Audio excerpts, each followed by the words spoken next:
হাওড়ার বেলগাছিয়াতে সেখানে ভাগাড়ে বাড়িতে ফাটল ধরার ঘটনা ঘটেছিল এবং সেখানে কন্টেনারে থাকার ব্যবস্থা করা হয়েছে ইতিমধ্যেই প্রশাসনের তরফে।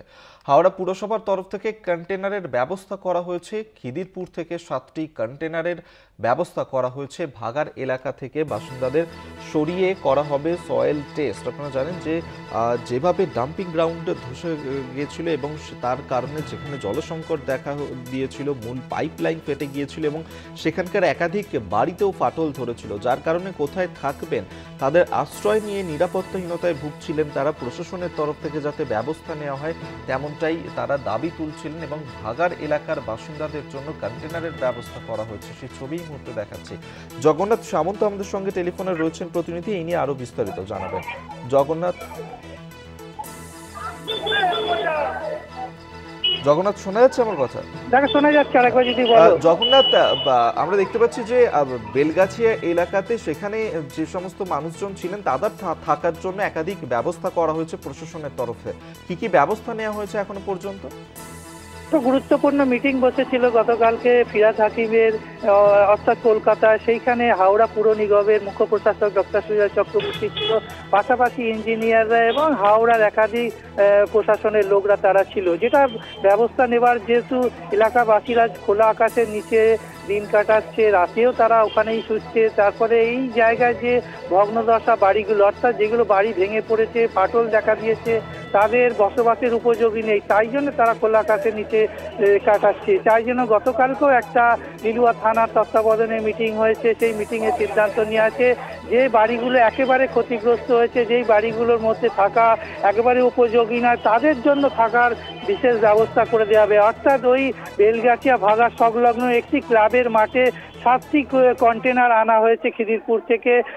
দাসনগর থানার তত্ত্বাবধানে এই কন্টেনারগুলো এনে রাখা আছে। সেখানে দরজা, জানলা এবং পাখা, লাইট সমস্ত লাগিয়ে দেওয়া হবে যাতে থাকার উপযোগী হয়। পাশাপাশি বাথরুম, টয়লেট থেকে শুরু করে সমস্ত সুযোগ সুবিধা দেওয়া হবে। অর্থাৎ 7টি কন্টেনারের মধ্যে যেসব বাড়ির মানুষজন থাকতে পারছে না, বাড়ি ভেঙে গেছে, সেই অঞ্চলের মানুষজনকে নিয়ে এসে রাখা হবে। তারপরে মাটি সয়েল টেস্ট করে ওই থাকার উপযোগী যদি হয় বেলগাছিয়া ভাগাড় সংলগ্ন যেখানে বাড়িগুলি ভেঙে গেছে, তারপরে সেই জায়গায় নতুন করে বাড়ি তৈরি করে দেওয়া হবে। অর্থাৎ আপৎকালীন 15 দিনের জন্য এই জায়গা তাদের স্থানান্তরিত করা হচ্ছে। কন্টেনারের মধ্যে তাদের থাকা ব্যবস্থা করে দেওয়া হচ্ছে। সমস্ত সুযোগ সুবিধা এই কন্টেনারের মধ্যে দেওয়া হবে, যেখানে পাখা, লাইট এবং যাবতীয় সুযোগ, অর্থাৎ বাথরুম থেকে শুরু করে সবকিছু করে দেওয়া হবে। পাশাপাশি তোমাকে আরেকটা গুরুত্বপূর্ণ খবর বলে রাখি যে সিদ্ধান্ত নেওয়া হয়েছিল হাওড়া পুরসভার তরফ থেকে যে বেলগাছিয়া ভাগাড়ে ময়লা ফেলা হবে না, কিন্তু এই মুহূর্তে দেখা যাচ্ছে বেলগাছিয়া যা পরিবর্তে জগাছা আড়ুপাড়ায় ময়লা ফেলার ব্যবস্থা নেওয়া হয়েছে।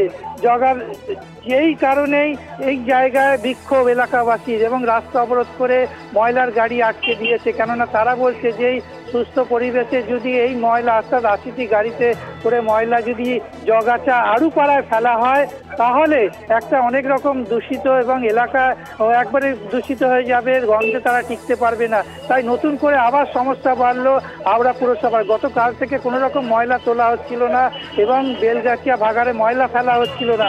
আজকে একদম রাস্তা অবরোধ করে স্থানীয় বাসিন্দাদের বিক্ষোভ, তারা কোনো মতেই পুরসভার একটাও গাড়ি ভেতরে ঢুকতে দেয়নি। জগাছা আড়ুপাড়া ভাগাড়ে তারা ময়লা ফেলতে দেবে না, এই নিয়ে স্থানীয় বাসিন্দাদের বিক্ষোভ, অবরোধ চলছে। জগন্নাথ, আমাদের সঙ্গে থাকো।